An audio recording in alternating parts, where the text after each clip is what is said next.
ஒரு சொரா புட்டு ரெடி ஆயிடுச்சு. நம்ம கொத்தமல்லி தூவிட்டு இறக்கிடலாம். சொரா மூழ்கிற அளவுக்கு தண்ணி ஊற்றிட்டு மஞ்சள் தூள் போட்டு ஒரு 10 நிமிஷம் வேக வச்சுக்கலாம். 10 நிமிஷம் நல்லா வெந்துருச்சு. இதை எடுத்துட்டு இது மேலே இருக்க தோலை அப்படியே உரித்து எடுத்துக்கலாம். எடுக்கும்போதே உரிக்குது பாருங்களா, தோலை நல்லாவே வருது ஈஸியாக. அப்படியே எடுத்துடலாம். தோல் நம்மளுக்கு தேவையில்லை.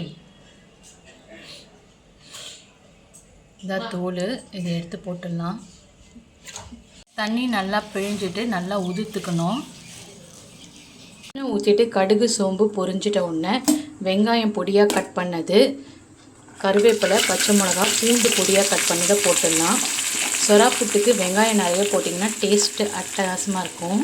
வெங்காயம் நல்லா வதங்கணும், அப்போ தான் சொரா புட்டு சூப்பராக இருக்கும்.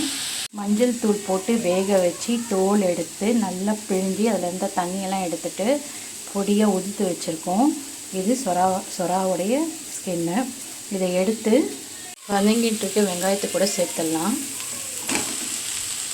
ஸ்பூன் மிளகாத்தூள், அரை ஸ்பூன் உப்பு, மஞ்சள் தான் இதுக்கு செம கலரை கொடுக்கும். மஞ்சள் தூள் கண்டிப்பாக போட்டுக்கோங்க. நல்லா கலந்து கொடுத்துட்டு ஒரு 10 நிமிஷம், தண்ணியே ஊற்றக்கூடாது, 10 நிமிஷம் அப்படியே க்ளோஸ் பண்ணி வேக வைக்கலாம். இல்லை திறந்து கூட அப்படியே அது வேகட்டும். 10 நிமிஷம்தான். உப்பு, மிளகாத்தூள், மஞ்சள்லாம் போட்டு நல்லா கலந்து கொடுத்தாச்சு. நான் இன்றைக்கி மிளகாத்தூள் கொஞ்சம் கூடுதலாக போட்டதுனால கொஞ்சம் கலர் இப்படி இருக்குது. மஞ்சள் மட்டுமே தான் போடுவாங்க, சில பேர் மிளகாத்தூள் போட மாட்டாங்க. அப்போ கலர் மஞ்சளாக நல்லாயிருக்கும். எனக்கு கொஞ்சம் ஸ்பைஸியாக சாப்பிட்ணுன்னு சொல்லிட்டு நான் கொஞ்சம் மிளகாத்தூள் போட்டிருக்கேன். இது பால் கொடுக்குற தாய்மார்களுக்கு சாப்பிடும்போது பால் பெருகும். புதுசாக கல்யாணம் ஆனவங்க பொண்ணை மாப்பிள்ளை வீட்டுக்கு அனுப்பும்போது விருந்து போடுவாங்க இல்லையா, அப்போ கம்பல்சரியாக இந்த பொரியல் இருக்கும், சொரா புட்டு இருக்கும். செமையாக இருக்கும், செஞ்சு பாருங்கள். ஒரு சொரா புட்டு ரெடி ஆயிடுச்சு.